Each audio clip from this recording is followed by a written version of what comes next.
Hey y'all, Shane Kerwin here from Personal Survival Solutions. We're at the Homestead Range. Just got done doing some combat conditioning with 22s out here in the back, and I wanted to revisit some of the positional shooting that we talked about last week. One of the positions that I didn't talk about was a seated position. Okay, and I knew I missed it, but then we're going to make it up right now. So one of the things, as we start to shift down and get closer to the ground, one of the things that I sacrifice is my mobility.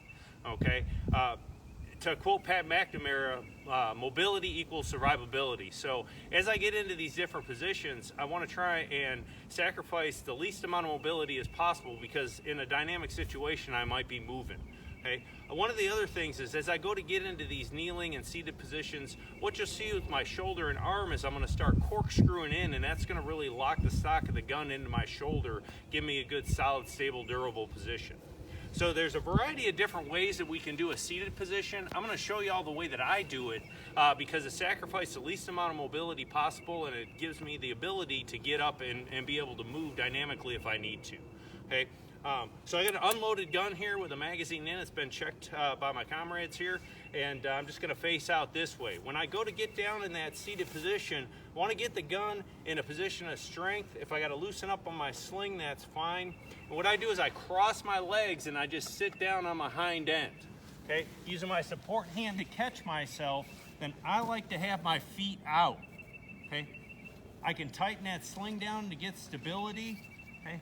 And then I'm going to pull my hand in, and I'm going to get my elbows on the insides of my knee. Okay, and what I'm going to use is I'm going to use this thigh tension, or Jane Fonda style thigh master tension, to, once I corkscrew this in, settle that dot down.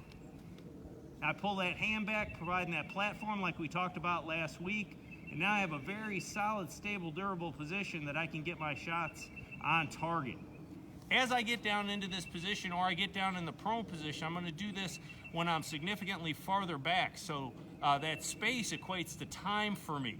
I run my front sight forward, okay, and what that does is when I've got some time and I get into the seated or I get into that prone monopod position, okay, I check my dot to make sure that my gun is level with my front sight.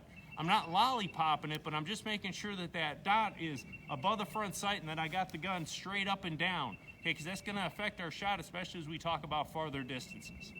When I go to get up, okay, if I'm moving to another position, I might want to let off on my sling, get that gun in a position of strength, fold my leg under and use my support hand, being muzzle aware, roll myself up. I can be in a seated, standing, and I'm moving.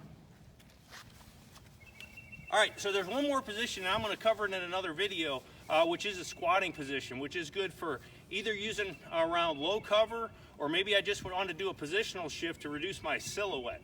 We'll talk about that in a subsequent video, but until then, hope to see y'all out in the range. Always vigilant, always prepared.